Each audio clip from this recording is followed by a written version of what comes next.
Hello, and welcome to another episode of No Small Roles, a D&D podcast where there are no small roles, and whilst it might have felt like a few weeks to you, it was actually 25 years for us. Oh, too soon. That's low. Too soon. Wow. I'm David Knight, your Dungeon Master, and I'm joined by these patient party members, so say hi, everyone. Hi. Just double down. He just doubled down. I'll just keep you waiting. I'll keep you waiting for a few years. Please do. Good one, Ben. At least Gwendolyn doesn't know it was 25 years. She doesn't. Yeah. Didn't feel like that to apart her. from Juna. Only Juna Yeah, does. true. Only Juna knows. Anyway, I believe that someone has just defaced an ancient monument. Yes. Oh, yeah. Oh, Let's cue the theme tune.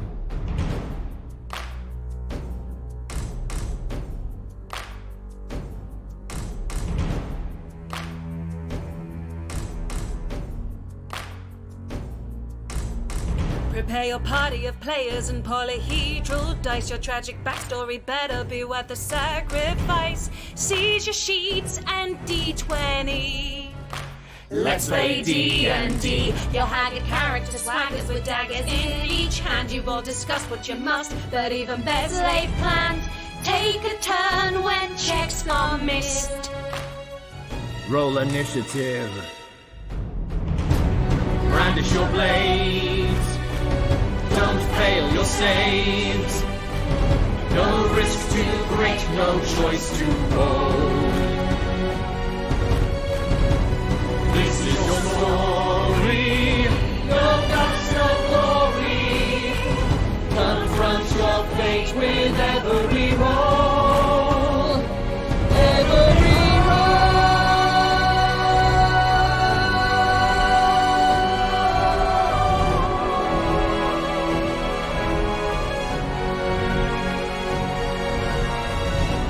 Rises inside, one who will pay the price. Then chance of success will rest upon the dice. No risk too great, no choice too bold. This is no small roles. So, with Gwendolyn lost in the Abyssal Realm and 5 guys standing before them, the party had to figure out which was their Gaius for fear of their whole string unraveling. During Juna's divinations and Orin and Enkidu's cross-examination, the Gaius group began to suspect that if they were not chosen to remain, they would meet quite a dark fate.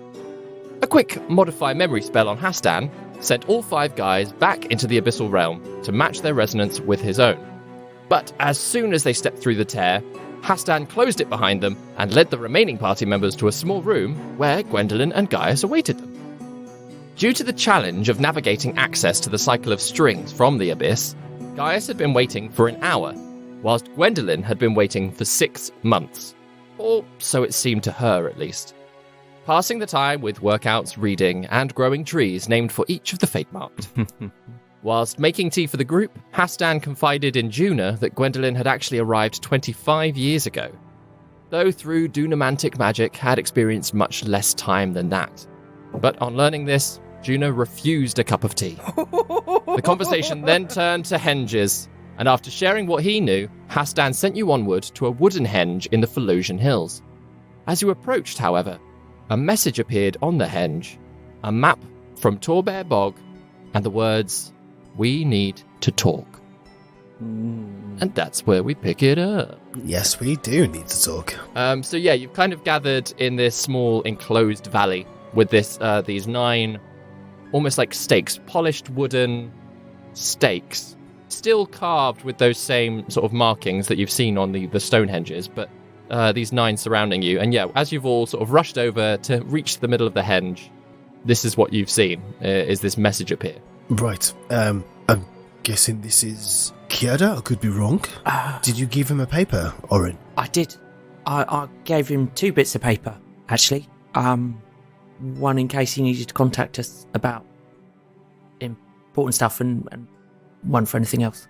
Have we seen Kieda's writing before, David? Good shot. Some of his notes in the... Yeah, because aren't the notes that we got given were notes from the professor? Yeah, exactly. His map. His writings on the map. His writings on the map, exactly that. So in which case, yes, and you can, the same way that he, Good memory. he writes his E's, I'll say, is that You They're can tell this Kieda is keys. Kieda And these keys. great peas. Shakespeare joke there, everybody. For those of you that saw Ben Galpin as Malvolio this summer, that's a little Easter egg for you. God, it seems so And long thanks ago. for coming. So we know that this is definitely Kieda by his ease. Yeah. Especially like in that moment of doubt, you sort of pull out the old map and compare it, and it's the same writing. Nice. While we've pulled the map out, I'll just study the map to remind myself where Torbear Bog is. It's Quite far. quite a long way away. Oh, yeah. It's like to the east of Medravane, which is sort of kind of right at the north of the country there. Oh yeah, it's up by Lake Dravane. And we're in the Philosian Hills at the moment. Don't Abracadabra. anger the gods. Yes, you're currently down in the Philosian Hills. Sorry, the Philosian Hills. Poor Forlos. Named for Forlos, yeah. I know. Do we know where in the Philosian Hills we are? Where? Because Orin has been teleported in, so he's a bit clueless about where we are currently. No, and even like everybody else has obviously travelled through the Crownswood, so you knew you were kind of at the edge. But then it wasn't far out of the Crownswood into the Philosian Hills that you then went down into Hastan's territory. So having just been sort of popped out of there, you've got no real sense of where you could be. Okay. So we're not like on high ground, elevated like in the mountains of the hills, going by what's on the map. We're not like high up above the ground. We're like a valley, aren't we? Yeah, you're in like a bit of a valley at this point. So there are hills and almost like sort of rocky, almost like the tops of mountains kind of surrounding you. But again, you don't know whether or not this is the highest area of the land or a little low valley somewhere. Just it's very secluded and there's no access to it. That's really all that you know. Yeah. Right. So where's the nearest high ground, David? Kind of on all sides. You could start climbing if you wanted to. I've got spell slots to fly you up there, dude. Let me see. Nope, I don't. It's all right, guys. We'll start like sprinting up to the nearest high ground, just because I want to set up this really great line from Lord of the Rings. Carry on, Excellent. guys. What's up? Guys, what do your elf eyes see? Half elf. My left eye is good. My right eye not so good. Half elf, half the amount of eyes. Only one elf eye. Oh no.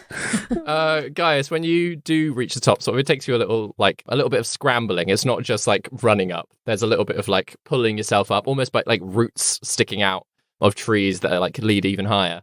But you do get to the top of one of the crests, I'll say, on one side of this little valley. Make a survival check. Survival. That's going to be a. Ooh, that's going to be a 14. A 14, nice.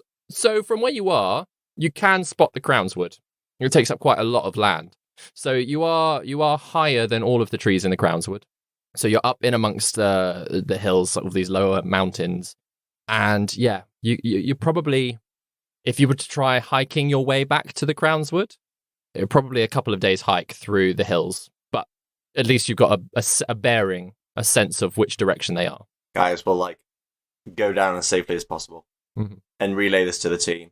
I've got a question, which is no one here has the ability to get us there quickly, but we may know someone who could get us there quickly.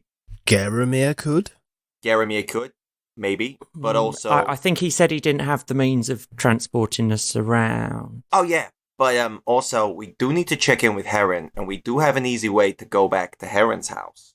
Oh. Which is halfway, well, a third of the way north. Should we check on his activities before we do that? He could, now that he knows that we're aware of his activities, he could be waiting to spring some kind of trap on us. Yeah, look, I wouldn't want to go into Heron's house without maybe first having a conversation with him. Last time we were there, there was an awful lot of spying stuff around, and that was when we were magically invisible.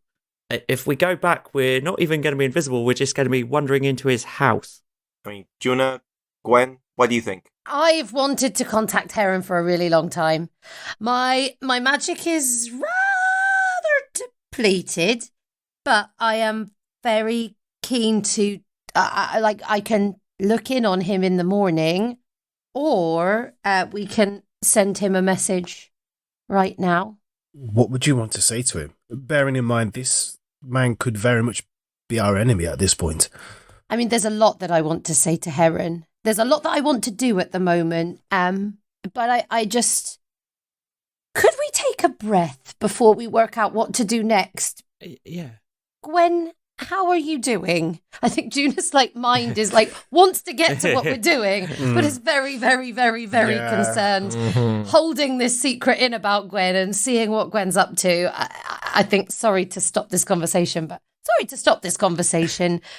Gwen, how are you doing? Since Gwen ran to the henge, she has barefoot lay down in the center of the henge and is kind of staring up at the sky, almost doing kind of like grass angels, but only kind of absent-mindedly, kind of as she's just looking at the sky and breathing fresh air. Mm-hmm. She's been underground for 6 months. She's been in 4 walls for 6 months. So she's not really been fully paying attention to the conversation. She's kind of even seen the writing and just gone, this could be in my head. I don't know. So until Juna actually talks to her again, she's kind of snapped out of it. And sorry, Juna, what did you say? I just was asking how you were doing. I'm breathing fresh air. That's really good. That's certainly improvement. Gwen, would you like a story and would you like a gift? They kind of belong together. Gwendolyn kind of sits up and looks around the others, and I must say I've missed your stories, Juna. I would love to listen one if you all don't mind. Yeah, sure. This might be an opportunity for us all to take a rest. Yeah. Not a short, not a middle, but a long rest. Yeah. Is it a short or a long story, Miss? It's not a long story. Oh, but we can take a long rest. I think that's fine. A short But rest. I mean, It certainly sounds like you don't all have your resources to be able to do all the things that we want to do. So maybe this is the opportunity to rest and tell a story. I'd like that. Mm-hmm. And Gwendolyn is going to get close to Juna as she kind of sits down to tell the story and kind of curl up with her head on her lap, on Juna's lap. Aww. Juna starts by saying, "You'll have to forgive me. This is a story that I'm sort of making up on the spot somewhat." Gaius will accompany. Ah. Sorry, David. So Juna first of all says to Gwen, "Would you mind if I gave you a tattoo at the end of this story? You'll understand why at the end of the story, and you can choose whether you want it or not." This is the story about a very brave young girl who grew up with the biggest dreams of anybody in the known world. She read and she dreamed, and one day she left. And she doubted herself for quite a long time, but she grew to understand who she really was. And just as she'd grown to understand who she really was, something came into her life that made her doubt who she really was again. But what she didn't realise is it doesn't matter what people call her or what people say about her. What matters is who she really is. And again, just as she was coming to terms with this, something else happened that made her forget some things about herself and made her on her own for much longer than she needed to be. And maybe it made her doubt her friends and doubt who was there for her. And so one of her friends decided that there would be a way to try and show her that she doesn't need to feel alone anymore. And I've spoken with Ruana and we've worked out a way. I can tattoo a hawk onto your arm, and when you're ready, you can summon Ruana and she belongs to you, Gwen. Do you really mean it, Juna? Is that possible? Yeah? When I said I would come after you, and time went a bit wibbly-wobbly, but I didn't. And I'm sorry. And this is the only way I can think of to show you that we would have come after you had time been linear. But it wasn't, and it might not be again, and this way, if it does ever happen again, then you have somebody. And Gwendolyn just looks at Juna with silent tears streaming down her face, and she just gives Juna the biggest hug and whispers in her ear, "Thank you." Juna whispers back, "And the best part is, you get to choose what animal she is when she comes back." And Gwendolyn smiled. That sounds amazing. Are you ready? Yes. Where do you want it? Oh, Gaia sniggers. Enkidu is pretending to sleep. in the middle of the day. Yes, it's been a day. It's been a day. Oh, it's the day. I've definitely been imagining it's Oh, night. is I it? think When because I'm is like, it? I was picturing the day, but Yeah, now I'm me doubting too, whether 'cause or not I'd I said was looking that. at the blue sky. Yeah. I think it's just because I have no spells, so I'm like, I need to rest. It needs to Wait, be was night. it like maybe- sunset when we ran into Orin before the cave, right? Or was it Yeah, coming but up? we don't know how long we've been in the Fuck, cave. we've been in that cave Yeah. for 25 years, apparently. Yeah. So. Dunamancy We went through a Wonders. Junomancy shield on the Yeah. way in, didn't Yeah. we? Timey-wimey. Timey-wimey. Wibbly-wobbly. Timey wimey. I think David described it as like coming out into daylight. Yeah. Cool. Retcon if I didn't say that. Ah, Right yes. on, Nice. sunshine. Slash day, slash mid-afternoon. Ah. Late afternoon. 6-ish. When the tide The fantasy comes in. world. When Who the knows tide how the comes sun works? Who knows how the sun. The second sun is still yet to set. Exactly. We've not talked about it at any point during There's this. still enough light for you to do my tattoo nice and clearly, Juna. That's good. That's the edited version for the episode. that whole little moment Yeah. just this goes bit into like, extras. just a little daytime. Gwendolyn is gonna like take off her coat and roll up her sleeve so that you can tattoo it on her bicep. Nice. Ooh. So yeah, it takes Lots of space. about an hour for Juna to cast this spell, for Juna to do this tattoo. She does a lot of saying to Gwen, like, how big do you want it? What colours? And finds the herbs and stuff to do it. Mark off my spell. After an hour, whenever Gwen's ready. Oh, and she gives her enough lavender to cast the spell as well. Oh. Whenever Gwen wants to, then yeah. She just casts the spell and then Ruana will be linked to Gwen. Wow, that's cool. Nice. She never has to be alone again. Oh. Nice. That's lovely. Thank you. Gorgeous. Now Rowana has to compete with a puppet to lower her like sense of like I was a powerful mage, and now I have to compete for the tension with a puppet. It's okay. Ruana isn't actual Ruana. She is just She's a spiritual entity that used to be, Yeah. but it was not. Yep. Yeah. We ran with that joke really hard during the familiar problem, though. So I will back this humour. Well, Juna's been tattooing David. Hello. At some point, I will ritual cast Detect Magic and just shielding my eyes a bit, just check out the henge just to see if it looks like the other henges that we've seen in terms of magical detection, sort of similar, all the schools of magic and the roots and Yeah, absolutely. And yeah, this one is very much the same as I think the last time that you did this was like the Lockholt. Yeah, I don't think I've really done it since then. No, you had a little look at the constructed henge, the faux henge. Proto-henge. Proto-henge, that's what we were calling it. But this one, yeah, it does have much more of the same feel, the same entity, the way that the schools of magic are like all intertwined and like crisscrossing across this whole space.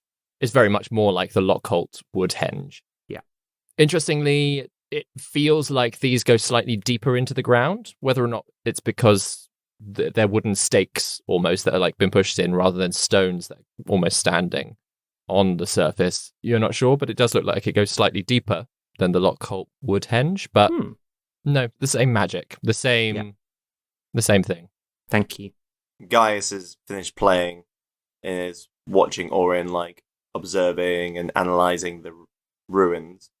Is there any springs or anything nearby? Similar to what we saw in Twaintide? No. Interestingly, whilst this little valley is quite lush, there's the plant's life here is very vibrant. There's no running streams. There's no little brooks or even puddles really in the area. The closest that you've found is that on the walls of the valley there is a small trickle, but not enough that you'd think, this is actually a whole thing. It's more just old rain runoff. You get the impression from above. Guys, we'll just take a bunch of grass in his hand and just give it a chew and see what happens. Okay. Testing out if that appendix works, Guy. I'm trying something here. Okay. Yeah, tastes like grass. Okay. Quite bitter. Guys, what are you doing? You got anything to compare that to, Guy? Well, it's better than worms. The interesting thing, as a frog, worms taste passably edible. One would even say delicious as a frog. I don't think a frog has the vocabulary to articulate the culinary experience, but yeah, that's the closest thing, probably. Well, you know what, Juna? I think that's the most you're going to get from him. I'll take it. Enkidu size. Did you like being a frog?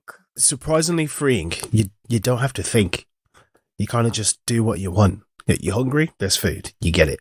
How riveting. Hey! Aye, riveting. It was an interesting experience. Yeah. That happened whilst you were away, Orin, as well. Oh, yeah. I think you mentioned it when you were recapping for me. Says Ben, having recently edited that episode. I've just got a couple of quick things that I'd quite like to do. Number one, I've just been having a think. How does Kieda, if this is from Kieda, which we think from these it is, know we're here? Well, he doesn't, does he? You don't need to know where someone is to be able to... No, that's a good point. Thank you. I forgot how the notepad worked. Don't worry. I've not had much to think about for a while, so I've been thinking about everything we... You've had someone else in your brain, Orin. That's true. It's taken you a while to come back, is it? Yes. It's not an excuse in my experience, but okay. If in doubt, Orin, just do an investigation check. Thanks, I will do. This is everyone's reminder that Orin is far more intelligent than his player. I don't think that, Mr. Galpin. What's the drawing on the paper? It's on the henge. That's what I meant, sorry. Oh, what, the dotted line and the cross? Mm-hmm. Where to find him, I'm assuming. He's south of the henge, I'm guessing is what he means? Yeah, you can kind of assume that from whilst he's only written Torbear Bog and then a dotted line and a cross, an assumption based on the way from the words Torbear Bog, the dotted line is leading. It looks like it's leading southward. It leads down. And he likes a map. It sort of looks like maybe to find him, we go to Torbear Bog and go south from there. But Guy was right. If we teleported to Vernant Rise, it'll cut our journey time in half. But that is a big risk. True. I mean, also, if we need to teleport somewhere quickly, we could get in touch with our ethereal friend. I don't know. Petra? She'd be able to do, yeah. Oh, yeah, Petra. We should call her. Where did Petra go? She's with Dwayne. She's in Dwayne. Well, she was when I left her, but... Should we still call him Dwayne? Because he told me he has another name. Oh, you're right. Well, do you know what his other name was? Let me look in my notes. Big Daddy Blue. She gets out her letter from Dwayne and she says, Dantavian? That's it. Dontavian. Damn it, he's attractive. Damn it. I suppose if that's his... I can't remember what it says in the letter. Didn't tell me that he'd rather be called that, did he? I think he did share his true name. Yeah. So I suppose in that it's this is an assumption, obviously, but there's an invitation that actually this is who I am. Juna, before we do our, we're kind of just starting our rest here. Have you got anything left in the tank before we do a rest and then we all reboot, so to speak? I've got some. Unfortunately, I can't. Do we know the term scry? Do we know what that is? Or do we have our own name for it, baby dear? I think you called it scrying before. Scrying, yeah. Yeah, scrying is fine. I don't have enough magic to scry, but I certainly have enough to maybe do a few sendings. before we rest? Well, that sounds like a good idea. That's a good shout. There's a couple of things I'd love to do before bed as well, but We might as well, I guess. yeah. And then hopefully also overnight I can repair this, says Orin, holding up his sending spell device. I feel like we've been doing something so particular for so many episodes that it's almost like we're like, what does our character normally do when we're not like on the cycle of strings and dealing with the abyss and answering tricky questions and getting fucking grumpy? Oh yeah, is someone still grumpy? Oh. No, I think we're right now. Okay, we've all had tea. We've all There had was a little tea. bit in the fight, wasn't there? A little. I would like to, while we're talking, I'm going to make some holy water, if that's okay. It's going to take me an hour, Yeah, absolutely. but I will make another skin. Skein? How do you pronounce it? Bottle. Water skin or water skein. I think just water skin's fine. Water Yeah. skin. Yeah. One of those of holy water. Nice. Why was that so hard? Because English is a dumb language with dumb rules. Do any of you have anything like a shovel or a trowel? I've got a mage hand. Or... sure. Give me an hour and maybe I can make you one. Enkidu, if your mage hand doesn't mind digging. No, not at all. What do you need to do? Gwendolyn gestures to her plants. Oh, I think this would be a good place for them. Oh. are you sure you don't want to take them with you? I fear the most probable danger that we're going to be going into, they're just going to break, and Yeah. I think I'd be easier knowing that they're somewhere safe, somewhere magical. That's good plant ownership there, Gwen. Yeah. I think that's fair. And there's only room for one Juno in this group at the moment. Yes. Well, and maybe they might grow faster here, and then there would be magical apples to eat. Maybe the Wilder Queen will like it. And then if Guy ever comes back, he doesn't have to eat grass. Yes. All right. It was a scientific inquiry. Let's move on. You've done some weird stuff in the name of science. That's true. Some people do alchemy. Some people eat grass. Like, let's just move on. I think that's a lovely idea, Gwen. And like you say, from what you've told me about the tea fields, I suspect Henge is a very good place for 5 apple trees. They've been very special to me, and I feel like they deserve to put down roots in a special place. Okay. Gwendolyn, hold out your hand. She holds it out. I cup it with one hand and pass my hand on top and magic a small trowel in her hand. It's got her initials engraved into it. How small is it? It fits into your hand. Okay. So okay. the She's got good size as long as you can hold it in your hand, that's the size I can conjure a non-magical trinket. When her hand's in a fist. No, but it will reveal itself, and you're holding the handle, so Okay, it's an nice. actual trowel. Cool. That's really cute. It's got her initials on. Yeah. That will last until we've done what we need to do with it. I'll just use a mage hand for myself. Oh, great. Does your mage hand have a name? No, it's not really a person. I don't know how this works, actually. Gwendolyn tries to shake hands with the mage hand. It shakes hand, and Enkidu's just confused, why have I never asked what this is? She kind of shakes it and I don't think we've been formally introduced, but thanks for helping. I think it gives the thumbs up. A creepy thumbs up. And then Gwendolyn and Enkidu garden. As we plant the plants into the ground, another cast of prestidigitation will have a small, little miniature fluffy cloud go over each one and precipitate some little water drops over them. That's cute. That's adorable. And if Orin can lend any botanical knowledge that he has to make sure that they're planted properly, he will do so. Gwendolyn's going to, as she does this, she's humming the sound of the music box that Gaius gave her. Mm. I'm just checking. I haven't flower checked these plants, have I? And if I haven't, I would just like to. Yes. You haven't flower checked them as far as I know. Here we go. The Eldritch Truth. Can I please? Go for it. The darkest timeline. The plants are important. They are the creation trees. I feel like I've flower checked so much now by this point. I would just be very foolish not to. 13. 13. There are no 7-petaled leaves or flowers on these trees. So with a 13, and obviously with what Gwendolyn has shared, these have been grown from the seeds of the apple that she ate from the hidden grove. Oh. And so as you're looking at them, Oh. you're kind of like sort of recognizing, oh, it's that kind of a tree. It's like these are going to be apple trees. It's going to be, and there is something in the way each one has grown, whether or not that is just Gwendolyn's like having put a personality to each one, or whether or not each one seems to have some kind of personality. Like as you're looking through them, Juna, like each of the trees is unique, even though they're all the same. She sort of looks at her tree and is like, hang on a minute. Yeah, there's a shared heritage amongst them, but they're all very personal. They'll plant them like in a circle within the circle of the henge so that it's going to be aesthetically pleasing as they grow. Gorgeous. Yeah. No. Gwen, I think this is the perfect place for them. Me too. Yeah. Thanks for your help, everyone. Of course. Right. Shall we take a rest then? Oh, enact a plan? Do we want to send any messages Yeah. before we go to I think it's worth it. Yeah. You've got a bit of magic in the tank, What do we want? in the skin. What do we want to say?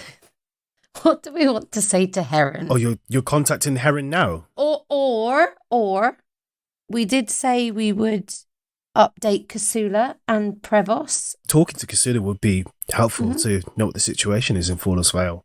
And, Ginger? yes, Ginger. See how what she she's is. getting on. Yep. Check the bison's okay. Oh, quite, yeah. Old man, consortium, old fella, the visible naked fella. Oh, Santa Clay. Claus, Clane. Oh, Santa Claus. Santa Claus, yeah. Plain. yeah, we could contact Clane. Didn't we contact Clane? I sent him the bonbon thing and he said he'd be in touch or something, didn't he? At some point? Yes, we haven't Yeah. heard from him. And we Maybe haven't heard he's from him. biding his time until Yeah. Yeah. it feels appropriate to contact us. Or you don't. No, that was a few days ago. Time didn't pass for you.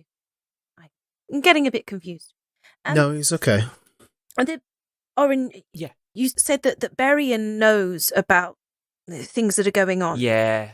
So we need to make sure Timon has the same information. Yeah, I think telling Timon a bit of info is definitely a good plan. Agreed.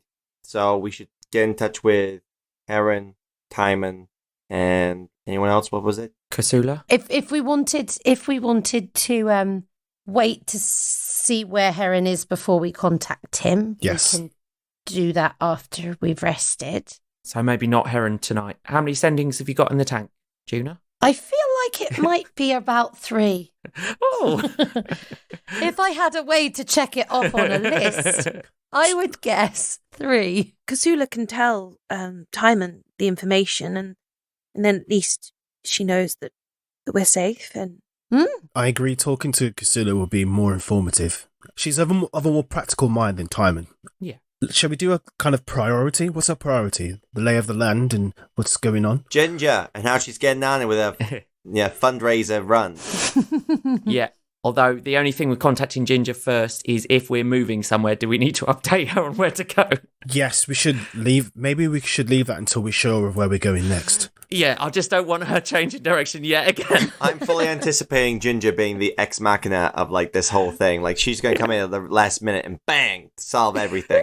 That is exactly what she will do. That is Guy who Ginger She's is. that kind of person. You are gonna love Ginger I when she can't gets wait. here. I quiver with anticipation. I really can't wait. I think I'm going to need to study some magic, so I think meeting Ginger will be nice to meet down the line. So maybe Kasula and Timon are our first priority then. Mm-hmm. Yeah. Or Kasula first, maybe. Depending on how that goes, maybe we give Timon a little heads up about what's going on. Yeah. But we can also give Kasula the heads up for Timon. Yeah, yeah. Why two of them separately? I mean, like, as Gwendolyn said, Kasula would just inform Timon what happens, right? We're just a little bit limited by word count is all I mean. Yep. Okay. So we could just say, we're fine, blah, blah, blah, deadline, epic world-ending event. send help. What Did you Advice? mean to rhyme that guy? Or are you just such a natural bard? I am. That's what I do. It's my thing. If we're contacting Kasula, Gwen, what would you like Kasula to know? Yeah. I just want her to know I'm safe. Most important to me is that Timon has the same information, or if not more, than Berian. Then that's what we send, right? Let me just remind myself what Berian knows. Yeah, that's a good point. My next, I was going to say, Orin, remind us. Let me look at the orange What does spin-off Berian notes. know? Guy plays elevator music. Ding, I've written down ding, ding, useless ding, bits of ding, information ding, about ding, him. ding, ding, But Doesn't he know about the rift in the consortium? He knows about that, doesn't he? And wasn't Petra going to talk to him about it? yes. Did you tell Berian that, Chargel is in Petra's body? Yes, he knows that. So there's an imposter in the body, a powerful. We left Lord Berian to decide what to do about Chargelt. Ooh, do we speak to Chargelt and say we know everything? Bitch. Yeah. Back us up, because we're the destined ones to solve the problem. Yeah? So, help us out. I mean, wouldn't Petra have done that if she thought that was a good course of action?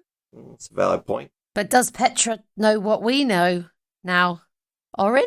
Well, she doesn't have the latest information, but I mean, I think Petra is a good person to consider talking to now that we know what we know. Should we update her? yeah. I feel like, yeah, absolutely, we could get in touch with Petra. You feel like she's an ally we can trust? Yeah. Yeah. I mean, You know her best of us now. she's got a mission to get back her body and all of that. So, Kasula, Timon, Petra, and then your man, the professor. Those are the people we're going to try and hit then? Yeah, Juna can't contact the professor. That will have to be me. We're waiting on you for that. Yeah. Also, it might be that we get into a conversation with, say, Kasula and Timon, and it exhausts all my magic. That's So true. I think it's right to prioritise. But I feel like that's an important thing to let them know. Shall we start with that then? See how we go? Let's go for it. Okay. So remind me, Orin, what am I telling them? Well, That was safe. And what's the situation in the city? that Gwen's safe. That's important. What do we want to tell? Oh gods, what do we want to tell Timon? You cannot tell him about the truth behind the throne. Well, there is a time clock here. and I Don't feel sit like on the throne. Or do Yeah. sit on Well, I don't think they're going to let him. They won't let him anyway. Well, Just to keep it short, like Gwendolyn is safe.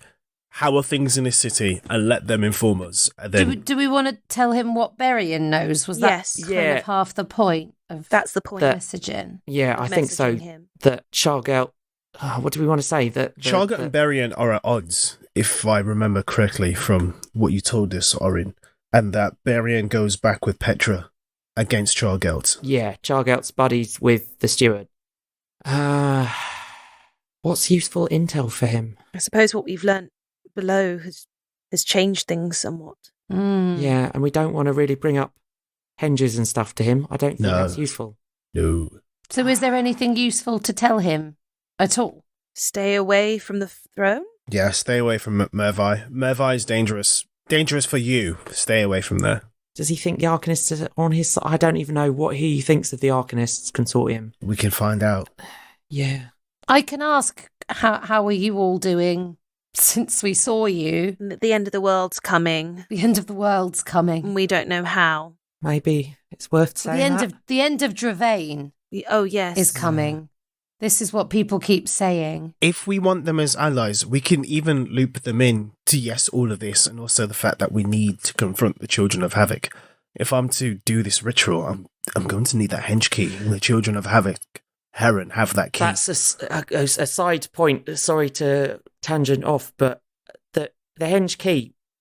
Remind me where we last saw the henge key. Did we see it being teleported away by Pellegrini? Into nothingness. It was disappeared from that room underground, didn't it? Yeah. Is that right, David? Don't know if you saw it, but you can assume that. Oh, We gosh. assume that everything had been teleported out that room. To other So we can Havoc. assume that the henge key is still with the Children of Havoc rather than now with a subset of the Arcanists? More likely. David's looking sus. Yeah, you can assume that. Because that is incredibly complicated. Okay. It just depends where Pellegrini was sending things, doesn't it? Yeah, that's true. Okay, let's try and take some action here. Let's try and consolidate what we want to do. So we want to let Kasula and the House of Kasula know that Gwendolyn is safe. Yeah. We're okay. And how are things in the city? How are things in the city? Mm-hmm. We need to warn Timon not to go to Mervai. Yes? Yeah. Mervai, do not go to Mervai. Ascension is a trap. Yeah? Yeah. Any more for any more? I think that's enough to go by so far, because you got to remember, you got a small amount of words there. Yeah. I have. No. All and right. Kasula's only got so much to reply. Yes. Juna, just remember, it's okay. If it goes wrong, it's not like the fate of the world is on this. It's all. It's all right. I've got a mental backspace. Hey! Gwen's safe, with an apostrophe. How were things, with an apostrophe, in the city? Timon, backspace. Tell Timon not to go to Mervai. Backspace. Throne is dangerous. How are you? Speak to you soon, Juna. You were just so efficient with the first few things. I had loads of space. It was one of those messages that was really like loaded up in the first half and then got sparse at the end. Nice. Yeah, so you send out this message into the sending into the ether. Mm-hmm. And interestingly, in a similar way in how Ginger's responses have felt like she's been moving, there's been movement. Mm-hmm. Like you could almost hear that she was like riding a bison. Kasula's has that same sound. Like that same feel that Kasula is on the move somewhere. We're too late. And she replies, "Thank you, Juna. I will pass this on. Timon's entourage is already headed to Mervai. Yeah, knew that. Therion is moving toward forcefully claiming the throne." Ooh. And that's what you get back. Oh, no. Whoa. Oh no. Oh.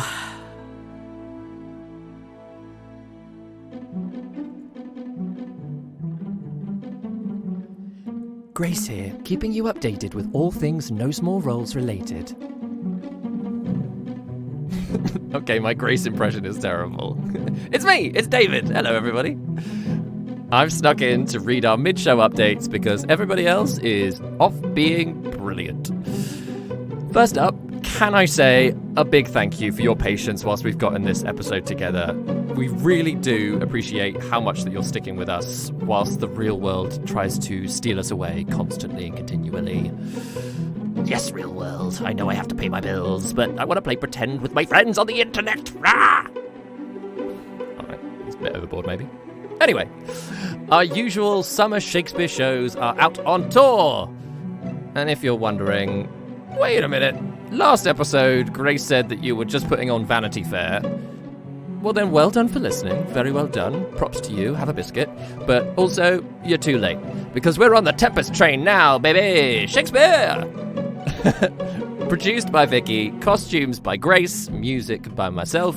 You can catch Ben, Darrel, and Sarah Gain of Deacon fame, all starring in The Tempest. Check out the link in the episode description to see if they're performing in a pub near you. And if you'd like to see and hear more of our cast, you can catch Grace on Duskmourn Chronicles over on the How to Be a Great GM YouTube channel. And Ben has appeared in the Amelia Project podcast, episode 73, I believe. So make sure to go and lend an ear to them. And again, hit them links in the episode description. Otherwise, if you want to share any thoughts and opinions, you can jump onto our Discord, or feel free to fire off a review somewhere on the internet, preferably somewhere we can find it, but you're your own person. You do you, boo. But that's enough from me. Let's get back to the action. So shit's getting real, everybody. And she regales. Oh. Forcefully? Okay. Who is he? He's gonna besiege this city? What the heck? What does that mean? Oh no. Well, they've got nice tall walls. Instead of us going to the professor, can the professor not come to us or like Anne Root? Because like he's got more powers and things like that, right? Yeah, I mean we can't contact him till tomorrow. Yeah, it's not like we can go if everyone's going south. There's no point in us going north if that's going to take twice as long to get there and back. I think it completely depends on what Kierda has to say. The game that is being played at the moment is changing at every single turn, and I don't think we can rule anything out at this juncture. I think we need to hear what Kierda has to say. Okay, then is it worth getting in touch with our unbodied friend to see if she can do anything about getting us there quicker? Yes, please. Unless we got anyone else with magical Uber services. Petruba. Work in progress. Tell her I say hi. She'll know what it means. Yeah. If you could do like a wink emoji, I'd love that. Baby David, Yes? is a winky emoji like one word? Winky emoji? Yeah. Like Okay. it's like the word wink, but In square brackets. little stars. Yeah. Cool. So I'll message Petra saying that we might need her help in teleportation. I mean, Yes? just to even find out if it's an option and maybe tell her where we are in case it is an option. All right. Yeah. Are we okay with telling her where we are? Yes. So Juna sends, "Hey." Right, Con, my brain's gone. Backspace. Yeah, backspace. Sorry. Multiple sendings. Ellipses. Yeah. Your Juna sending is important typing. to us. Please stay on the line. Okay. Hey, we're at Philocian Henge. May need teleportation. Can you help? Guy says hi. Winky emoji. Heard some about your adventures with Orin. Speak soon, Juna. That's either 20 or 25. I've lost count on my hands. Yeah. It's okay not to use all the words, Tuna. It's fine. Yeah.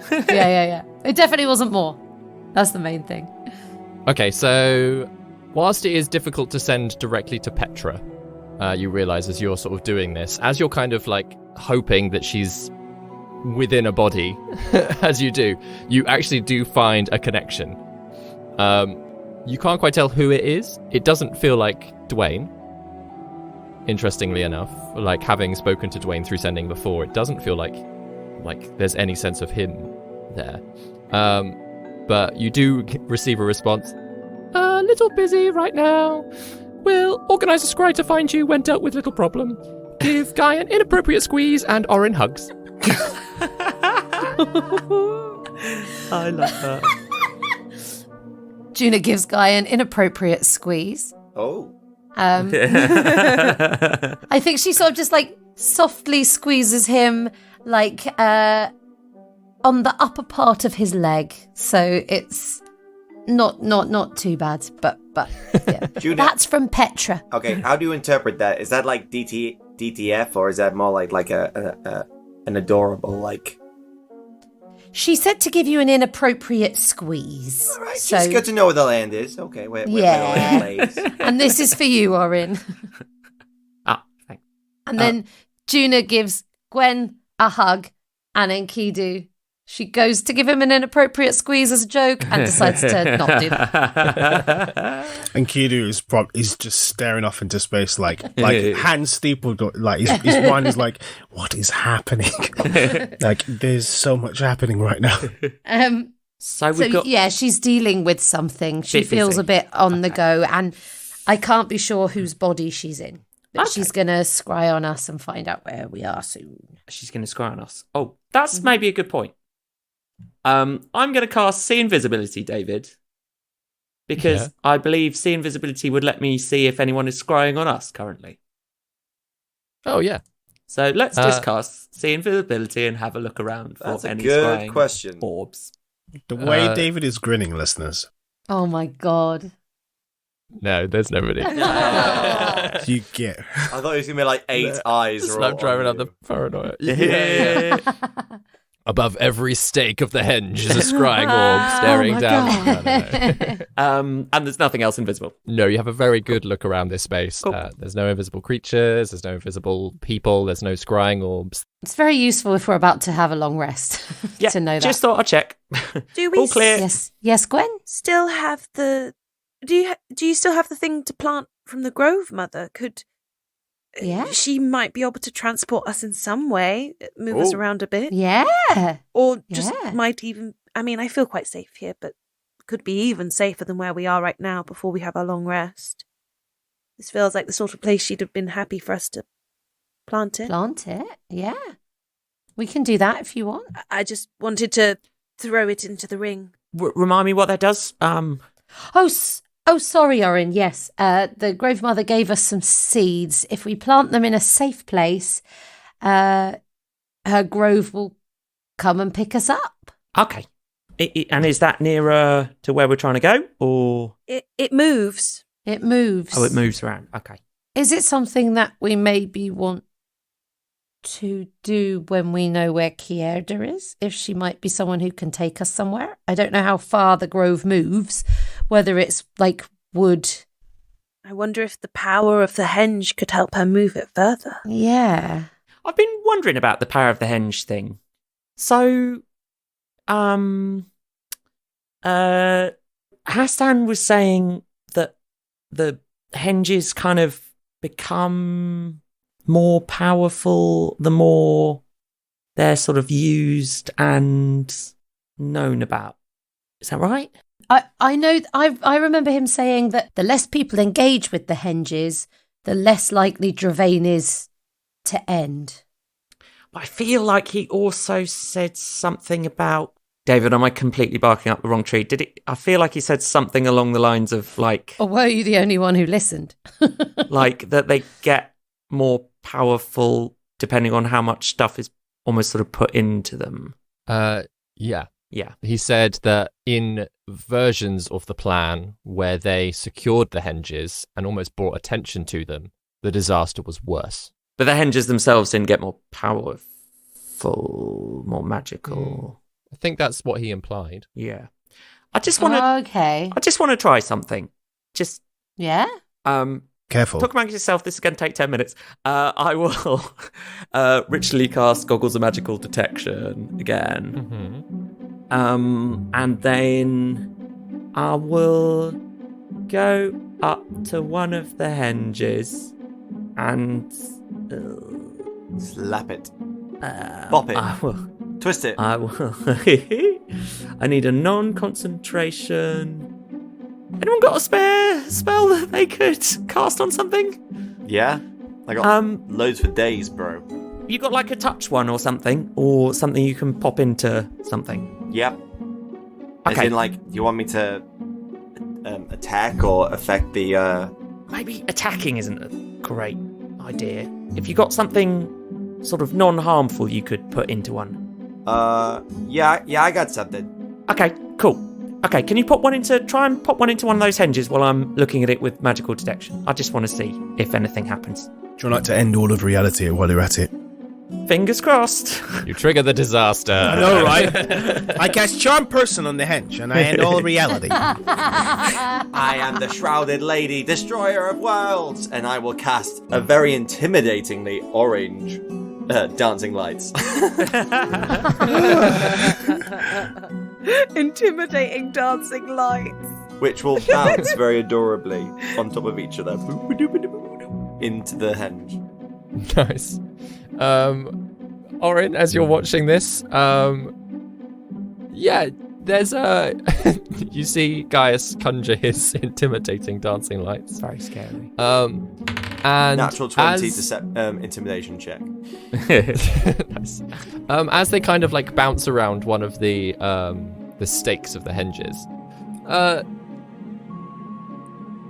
it's not necessarily that it like grows or anything like that, but there is like some reaction from like sort of the structure. It kind of pulses almost in time a little bit with the dancing lights, but it doesn't do more than that. Okay. Just like it's sort of aware of magic around it, but it doesn't go like and, like yeah, it's not absorbing it in any way. Yeah. Yeah, and especially as how the dancing lights are like moving around it, they're never quite interacting with the tapestry that is making up the henge. They're just sort of sitting near it, and the henge is pulsing in time. It's almost like it's alive or something. considering the legend that we heard, the dancing maidens and whatnot. It's like aware of what's going on around it. What were you trying to do? I was just trying to see if it would kind of like absorb magical energy, whether it was kind of... We know from what you've told me about the tea fields, it seems to almost like leak magical energy into the water maybe around it. But I was just wondering if in return it's drawing in magic somehow. Maybe it's some kind of conduit, like magic flows through it as well. Yeah. When we drank the water, we recharged our energy, but then at great cost. Yeah. So there's magic flowing through it in all directions, I guess. I've got another water skin of it if you want to try it, Oren. From everything I've heard, I think I'm good for the moment, but good to have that in backup. I think we only passed out for so long because we drank so much. Maybe it's less harmful if we only have a tiny sip. Well, that's true. Maybe in a push we'll find out, but yeah. Yeah. It was just what Hastan was saying about the more attention they pay to them. I was just checking whether the attention was sort of in the form of magic. I think it might be a cognitive thing. A lot of these Henges are away from civilization. Well, deliberately so. Yeah, deliberately. If a lot of people were aware of them, that becomes the danger, right? Loads of people want to harness the power for themselves. That's another thing. We haven't really ever tried harnessing the power of them. Not that I know how to. Or want to, because forcing your way into a Henge, according to Hastan, is what triggers the end of the world. So... Yeah. Well, there's something that I'd like to try after we've rested to connect with the folk story of the Henge. I was thinking about something Ginger said a while ago about folk tales and Henges and things like that, and hopefully learn a bit more. But I'm almost out of magic, and so hopefully once we've rested, I might be able to find out some more. Well, before we rest, is there anything else that you wanted to send to anyone, Juna? Or I mean, I'll send a message to Ginger if no one else wants to send a message, but that doesn't, I don't have to. I mean, the only other thing I can think to message is to message Berian and be like, stop it, you idiot. But, I mean, why is he going to listen to us? Oh, yeah, absolutely. Can we just, absolutely troll Berian? Please. I'm not against it. Let's be honest with you. He is just awful. Yes, but the danger is if he forces himself on the throne and receives Rumath, the world ends. This is the danger here. So maybe we say, "Ooh, be careful. This is not ascending, it's a ghost. Don't go on the throne." Some sort of ominous warning. Yeah. It would be worth a try. A message from the gods. You can be pretty spooky when you want to. Shrouded lady. If you sit on the throne, you're going to shit your pants. It's not that kind of throne. Are we using my...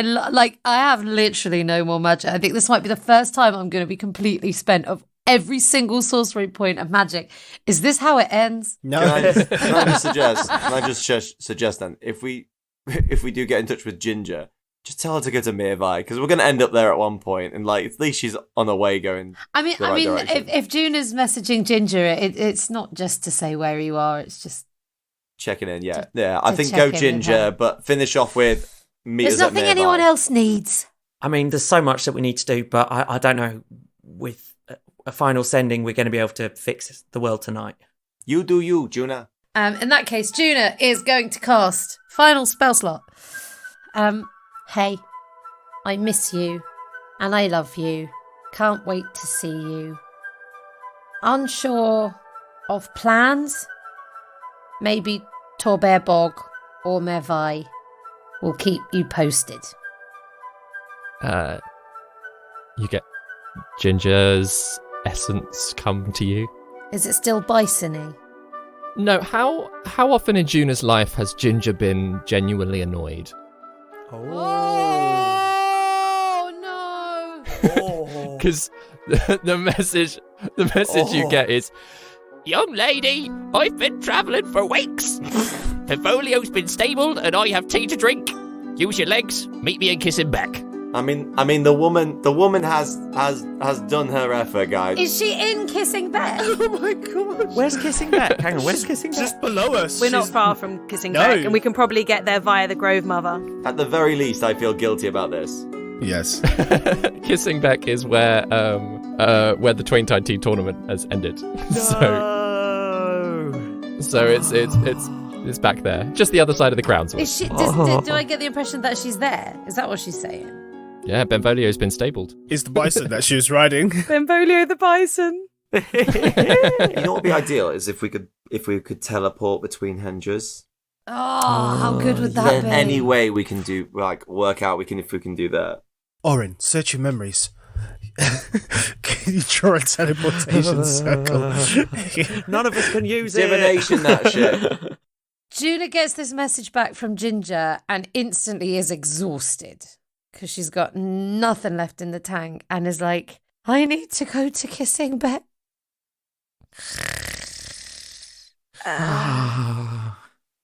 That's the opposite direction. Well, if we use our thing that we have to plant from the Grove Mother, maybe we can use that to get us close. Ginger's been travelling to us for a very long time. I agree. She's the closest person of interest for us. I think we should see her first. So we get in touch with the Grove Mother. We use her respectfully and with consent to get to Ginger. We inform Ginger and we go from there. Is that our next move? Yes. Okay. Who has the seed? Gwendolyn starts rummaging around on Juno, who's passed out, to see if she can find the seed. Gaius gets like a little cloak and makes a little blanket for him. I believe if you're looking around Juna... Is it like an acorn or something? I feel like it's a seed pod. Seed pod, there we go. And I knew there was something else to it. If you look in the tea caddy of holding, you will find it. Gwendolyn finds it. After much searching. Enkidu, could you make my trowel again?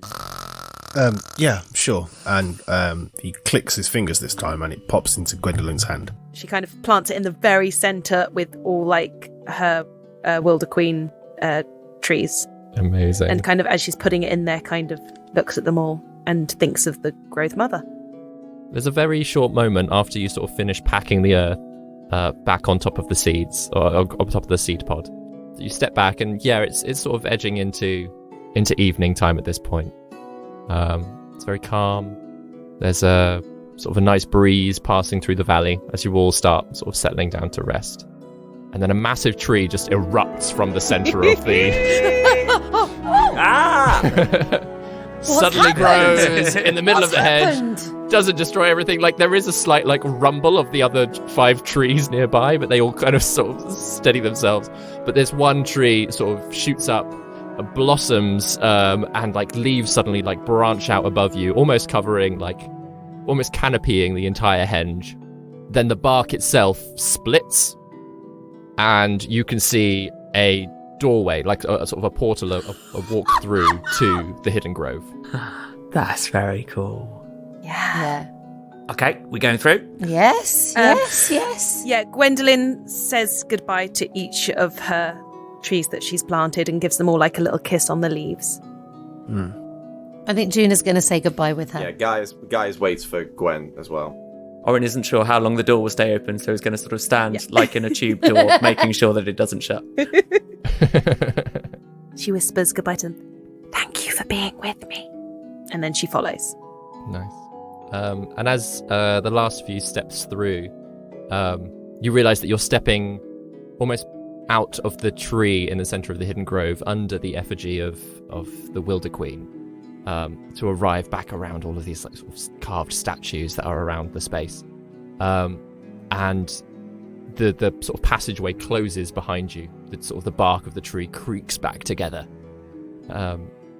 The Grove Mother is not here.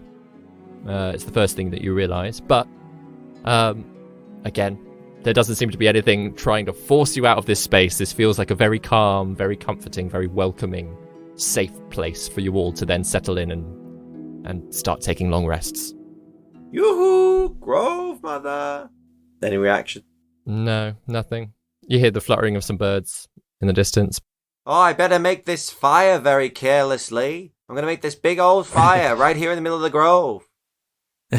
Gaius, she'll be here eventually. Yeah, all right. Yeah, I don't think she's here right now. Sure. Was there like a little alcove she slept in, or like a little hut or anything? No. No, she just sleeps kind of in different like patches of grass around the grove. And Juna is at this point finding a patch of grass and starting like she's doing that thing where her head nods. And Kidu is anxious as hell, and he's just beelining it for like the tallest tree he can find. He's climbing the tree to get a vantage point. Fairly quickly, like around the edge of this clearing, there are trees and bushes and things that you can climb. You scramble your way up slowly and surely, have a look out, and you're somewhere in the middle of the Crownswood. You know that from the position of the Philosian Hills to the east. You're maybe more to the north of the Crownswood, you'd think, but yeah, it's hard to tell. Like where you are in relation to roads and things, I would say, in this area. Cool. He comes back down and relays that to everyone. Well, at least we're closer to Kiss and Bet than when we were. Yeah.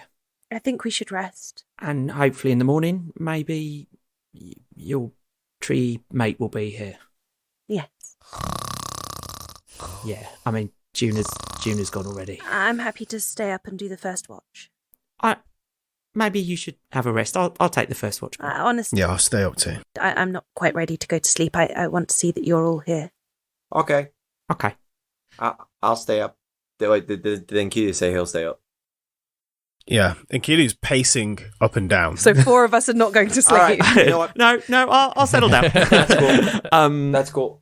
I'm happy to swap later. I'm just not ready to sleep yet. I need to see that you're all here. No, that's fine. Yeah. Guys, we'll make like a bed for Gwendolyn and himself and Kidu and just go to sleep. A little tiny thing before Orion goes to sleep. He'll rummage in Juna's bag. Will he now? Everybody just going through Juna's stuff tonight. Find a teacup. I assume Juna has a teacup somewhere. Yeah. Everyone's got a teacup. Everyone's got a teacup. No? Well, I assume Juna's got several teacups. Am I wrong?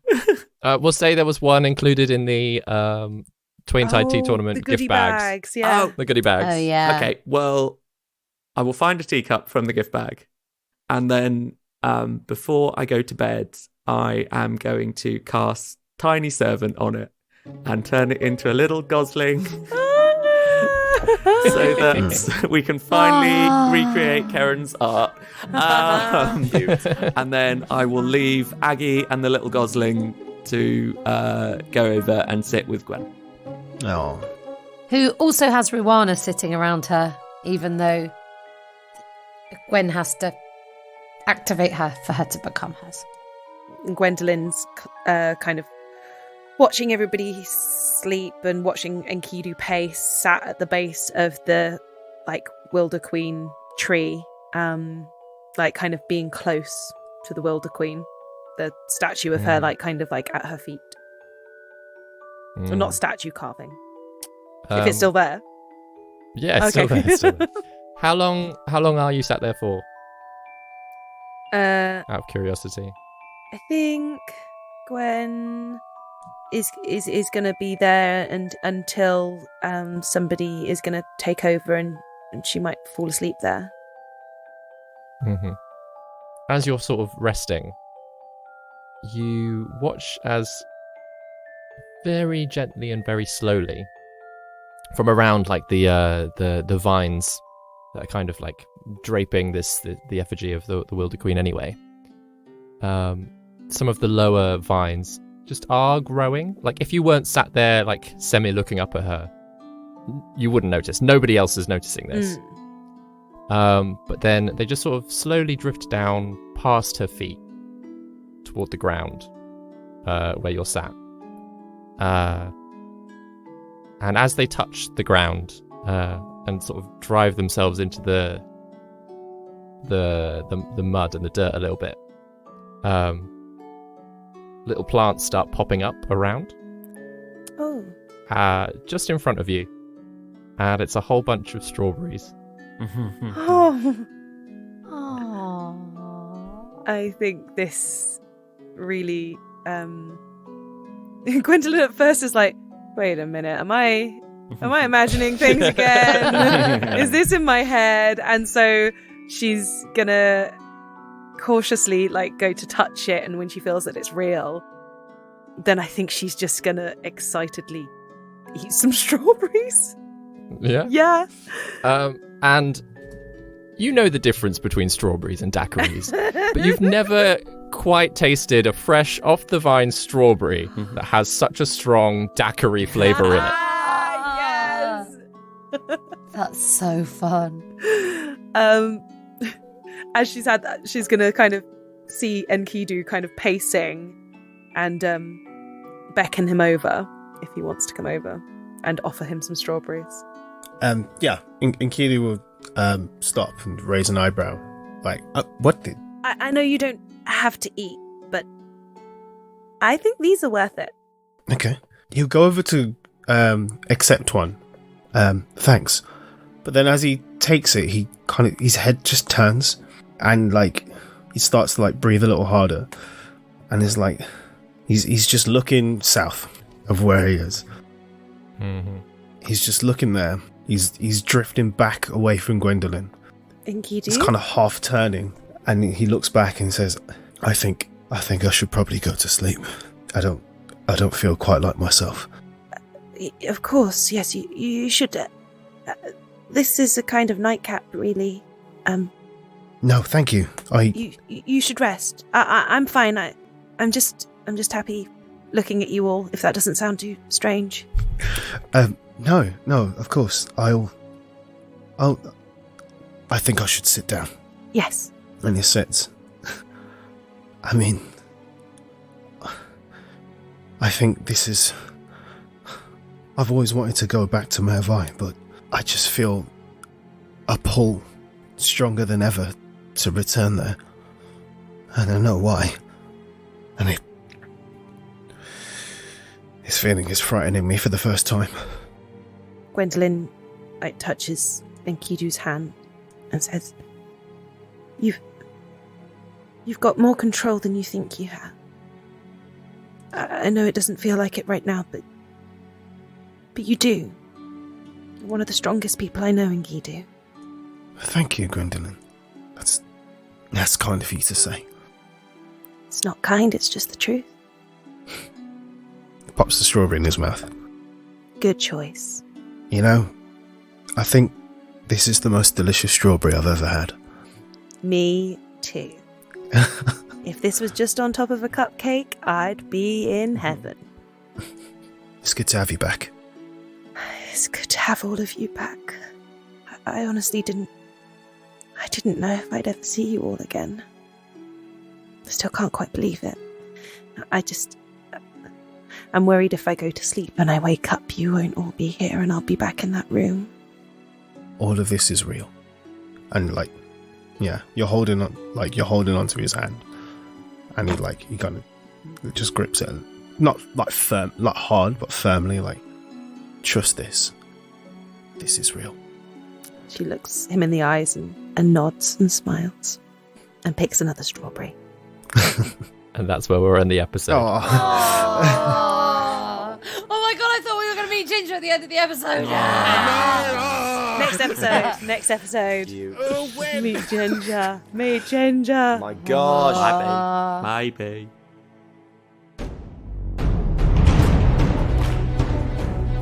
You have been listening to David Knight as your Dungeon Master, Ben Galpin as Orin, Chris Watts as Gaius, Darrel Bailey as Enkidu, Grace Kelly Miller as Gwendolyn, and Vicky Gaskin as Juna.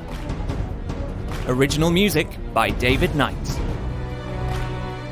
Please tell your friends, subscribe, and follow us on all the social media.